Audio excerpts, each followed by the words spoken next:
ሰላም ይብዛላችሁ። እግዚአብሔር ሰላምና ጸጋ ብዝት ይበላችሁ። እንዴት ናችሁ? በያላችሁበት ቦታ ላይ እግዚአብሔር መልካም አምላክ ነው። ጌታ የተባረከ ይሁን። እናንተ እንዴት ከረማችሁ? እኔ ወንድማችሁ ሰላም ነኝ። ጌታ ስሙ ለዘላለም የተባረከ ይሁን። ዛሬ የእግዚአብሔርን ቃል በውስጥ ላይ የሚመላለስ አንድ ስፍራ አለና ይህን ቃል ለእናንተ ሼር ላደርግላችሁ ፈልጋለሁ። ክብር ለእግዚአብሔር ይሁን። መጽሐፍ ቅዱስ ሲናገር መጽሐፍ ሳሙኤል ምዕራፍ 3 ላይ ቁጥር 1 ጀምሮ እግዚአብሔር ቃል እንዲህ ይላል። በዳዊት ቤትና በሳኦል ቤት መካከል ብዙ ዘመናት ጦርነት ነበረ። የዳዊት ቤት እየበረታ የሳኦል ቤት እየደከመ ሄደ ይላል። ምክንያቱስ ምንድነው ሲባል እግዚአብሔር መንፈስ ከዳዊት ጋር ነበረ።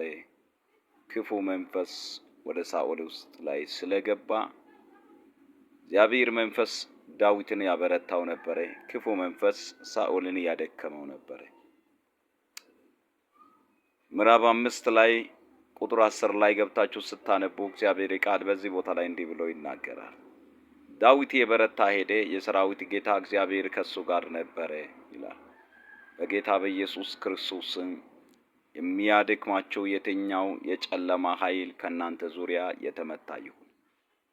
እግዚአብሔር ኃይል፣ እግዚአብሔር መንፈስ፣ እግዚአብሔር ሕልውና አብሮነቱ በእናንተ ላይ በኢየሱስ የተገለጠ ይሁን። ጨለማው ከሕይወታችሁ ላይ በኢየሱስ ክርስቶስ የወደቀ ይሁን።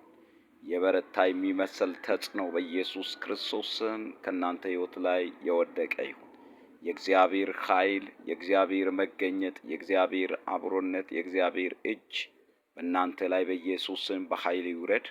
እግዚአብሔር ሰላም ይብዛላችሁ። ጌታ ኢየሱስ ክርስቶስ ከናንተ አይለያችሁ። ተባረኩ።